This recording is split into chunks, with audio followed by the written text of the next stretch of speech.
Bohemian ঘোড়া। মোশাররফ করিম যেখানে থাকে সেখানে কি মজা না হয়ে পারে? হ্যাঁ, মোশাররফের সাথে কাজ মানেই ওটা ফান হয়, মানে ফান হতে হতে একটা সুন্দর কাজ হয়ে যায়। আমরা মিস করছি একজন আরেকজনকে। Be very careful.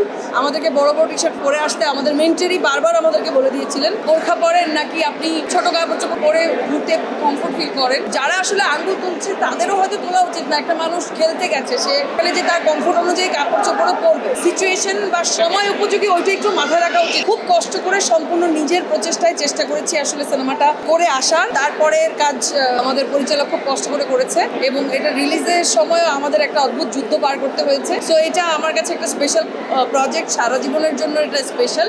এবং নয়া মানুষের জন্য প্রথমবারের মতো বাইফা যেহেতু আমাকে নমিনেট করেছে, এই কারণে আসলে মানে আমার আরো বেশি ভালো লাগছে। বহিমিয়ান ঘোড়া। বহিমিয়ান ঘোড়া এটা একটা অদ্ভুত গল্প।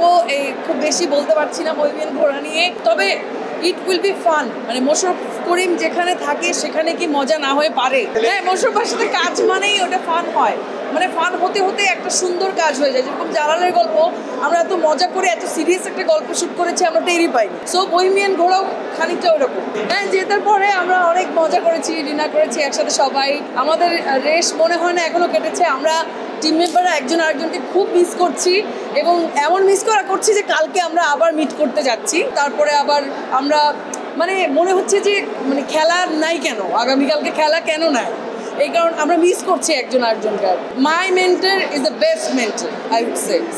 মানে এবার সিসিটির আমি খুবই লাকি, মানে সো লাকি অ্যান্ড গ্রেটফুল যে আমি রাজভাইয়ের টিমে খেলেছি এবং টিমে ঢোকার সাথে সাথে রাজভাইয়ের স্ট্রিক্ট রেস্ট্রিকশন ছিল যে আমাদেরকে বলেই দেওয়া হচ্ছিল আগে থেকে যে আমাদের টিমের মেয়েরা কোনোভাবেই যেন কেউ আঙ্গুল তুলতে না পারে। So be very careful. আমাদেরকে বড় বড় টি শার্ট পরে আসতে আমাদের মেন্টরি বারবার আমাদেরকে বলে দিয়েছিলেন যে কোনো রকম উল্টাপাল্টা যেন না হয়, বড় বড় টি শার্ট পরে আসবার। মানে আমাদের মেন্টরি আমাদেরকে গাইড করেছেন এবং আমরা ওনার কথা শুনেছি। একদম স্ট্রিক্ট নির্দেশ ছিল আমাদের উপরে যে কোনোভাবেই আমাদের টিমের মেয়েরা যেন কোনোভাবে উল্টাপাল্টা কেউ যেন বলতে না পারে। হ্যাঁ, ব্যক্তি স্বাধীনতা বিষয়টা আলাদা, কিন্তু আপনি যখন একটা শিল্পী তখন আপনার কিছু দায়িত্ববোধ সমাজ বা দেশের প্রতি আপনার আছে। ওই দায়িত্ববোধের জায়গাটা পালন করতে হবে। এটা এখন ম্যাটার আসলে আপনি বোরখা পরেন নাকি আপনি ছোট কাপড় চোপড় পরে ঘুরতে কমফোর্ট ফিল করেন। যারা আসলে আঙ্গুল তুলছে তাদেরও হয়তো তোলা উচিত না। একটা মানুষ খেলতে গেছে, সেখানে যে তার কমফোর্ট অনুযায়ী কাপড় চোপড়ও পরবে, কিন্তু সিচুয়েশন বা সময় অনুযায়ী সময় উপযোগী ওইটা একটু মাথায় রাখা উচিত সব শিল্পীরা। সবাই আমার জন্য দোয়া করবেন।